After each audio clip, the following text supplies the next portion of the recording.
श्रोता प्रेमियों, मैं रामसागर शास्त्री आप लोगों के समक्ष रखने जा रहा हूं विवाह संस्कार।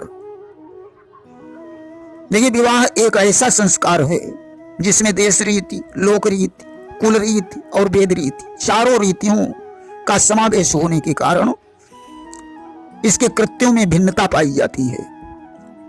इसलिए इस कृत्य के लिए कुल पुरोहित की आवश्यकता होती है।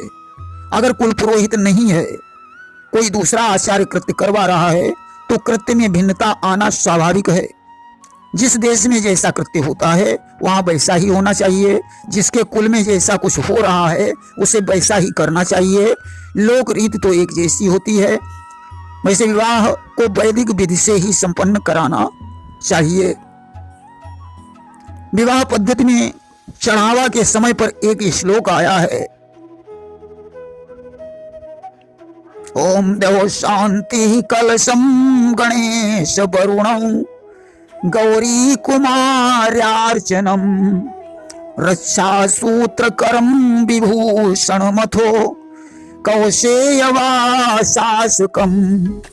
अंजल्या फल द्रव्य रत्न सहितम खर्जूरम पंचायनम सिंदूरम तिलकम ददाति मंत्रम एवं प्रदेयम क्रमात्।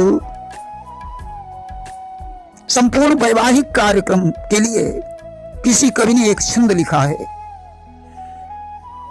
कि बर वरण कन्या वरण यरु बर तिलक ओली भरन लग्न धानम खंभरोपण कलश अरु गणपति पूजन छेई मागर मातृ पूजन तेल अरु कंकण बंधन वर निकासी द्वार चारम मंडपे बद्धागमन मंडपे वर पूजनम बिस्तर अर्घ पग धोबनम आचमन मधुपर्क वर्णम समंजनम पीतम करम साखोचारम कन्यादानम ग्रंथि बंधन होमजम सिंदूरा सिंदूरी पूजन तथा च अंतरपटम लाजा होमम कन्यावचनम वरवचन ध्रुव दर्शनम सुमंगली पुनी दुरागमनम बागस्थाली इत्तेलम।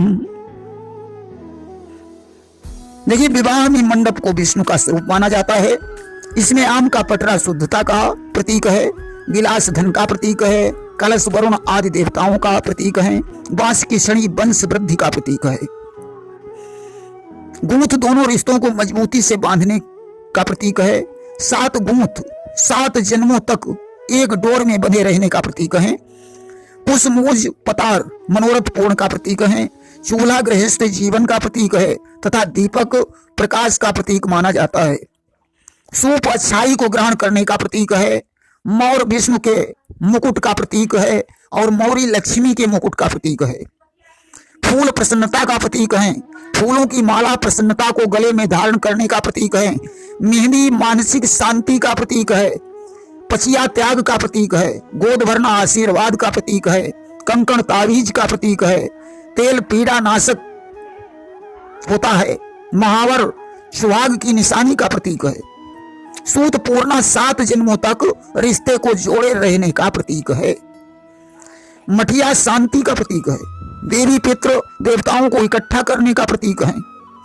इत्र यश का प्रतीक है, विषया गर्भ धारण क्षमता को बढ़ाने का प्रतीक है, अंतरपट मृत्यु से निर्भयता का प्रतीक है, जयमाला लक्ष्मी विष्णु के विवाह की स्वीकृति का प्रतीक है, गणेश पूजन विघ्न न आने का प्रतीक है, काजल नजर न लगने का प्रतीक है, कुंवारी कन्या से मांग गौरी द्वारा सुहाग दान का प्रतीक है, चकिया ओखल मूसल पूर्वजों के जूसर मिक्सर हैं, इनसे पितृ प्रसन्न होते हैं, सिल और बटना पुरुषों का यंत्र है, मूसल से धान कूटना यानी समय चक्र की मार खाकर चावल रूपी शांति प्राप्त होना चावल शांति का प्रतीक है, जौ बोना यानी सुख समृद्धि बोना, अंगूठी पहनाना यानी प्रेम चिन्ह देना, नारियल श्रीफल है, मोर मोरी में खजूर कम समय में फलने का प्रतीक है, 5 वचन यानी 5 देवों का साक्षीकरण, 7 वचन यानी 7 शक्तियों का साक्षीकरण है, सिंदूर सौभाग्य का प्रतीक है, ज्योति मिलाना यानी दोनों कुलों के दीपकों को एक करना। भात का अर्थ है उपहार देना। घोड़ी चंचलता और कामुकता का प्रतीक है, इसे अपने बस में रखने के लिए सवारी की जाती है। बागस थाली दोनों एक में मिल जाने का प्रतीक है। सिंदूरी सिंदूरा सिंदूर का पात्र है। उड़द की दाल अधिक बल देने वाली होती है। ध्रुवतारा का दर्शन अटल रहने का प्रतीक है। पान खिलाना मुख शुद्धि का प्रतीक है। हल्दी धन का प्रतीक है।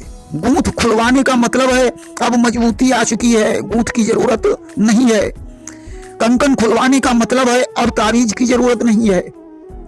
वर वधू द्वारा 7-5 लकड़ी मरवाने का अर्थ है मोद विनोद करना, यह लोक रीति मानी जाती है। जूता चुराने का मतलब है आनंद और विनोद करना।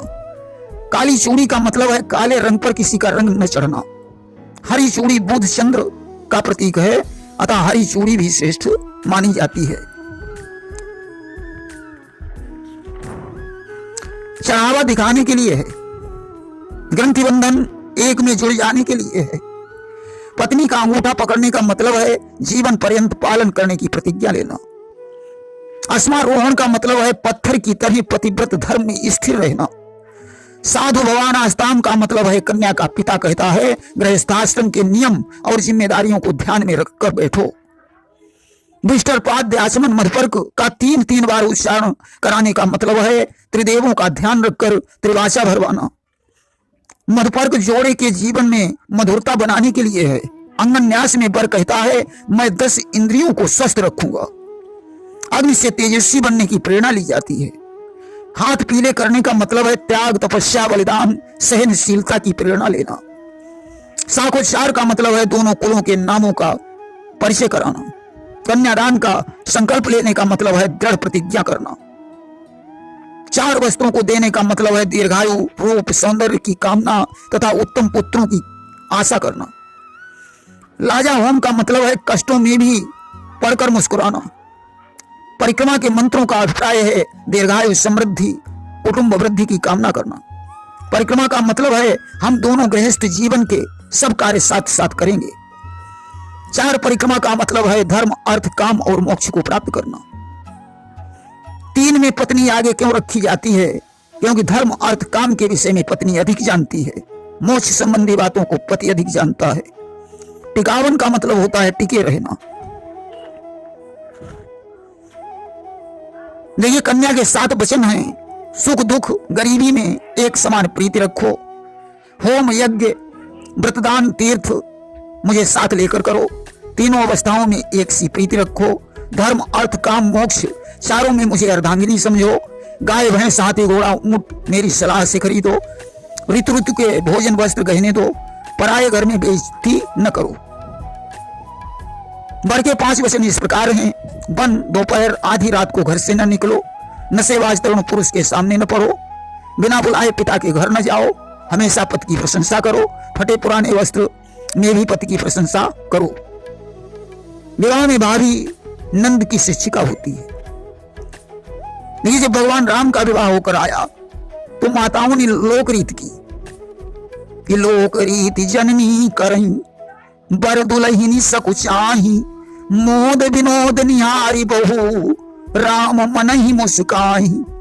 राम और सीता जी से कहा गया 5-7 लकड़ियां एक दूसरे के मारो। अब राम और सीता दोनों संकोच में डूब गए। भला माया ब्रह्म पर कैसे हावी हो जाए। राम मन ही मन मुस्कुरा रहे हैं। देखिए भामर में विष्णु को साक्षी मानकर अग्नि की प्रदक्षिणा की जाती है। देखिए चलते चलते एक बात कहना चाहता हूं। सिंदूर एक पौधा से प्राप्त होता है जो शरद ऋतु में फलता है। 3-4 साल बाद इसमें फल आते हैं। कुमकुम भी पौधे से प्राप्त होता है। सिंदूर काजल बिंदी मेहंदी चूड़ी पायल बांटने से पति का प्रेम बट जाता है। माथे का सिंदूर कभी किसी को नहीं देना चाहिए। पीली चूड़ी संतान हेतु, गौरी की लाल चूड़ी शीघ्र विवाह हेतु, गुलाबी चूड़ी वैवाहिक सुख हेतु, सोने की चूड़ी स्वास्थ्य हेतु धारण की जाती है। अविवाहित नारी को शिवलिंग का स्पर्श नहीं करना चाहिए। रविवार को शिव पर जल चढ़ाने से मानसिक तनाव दूर हो जाता है। आटे का दीपक कर्ज मुक्ति हेतु, शीघ्र विवाह, नौकरी, बीमारी, संतान हेतु, गृह कलेश हेतु, मुकदमे से निवारण हेतु प्रयोग करें। 41 दिन तक तिल के तेल का दीपक असाध्य रोग का नाशक है। चार मुखी दीपक का मतलब है चारों तरफ से आने वाले अंधकार को दूर करना। प्रेम से बोलिए वृंदावन बिहारी लाल की जय।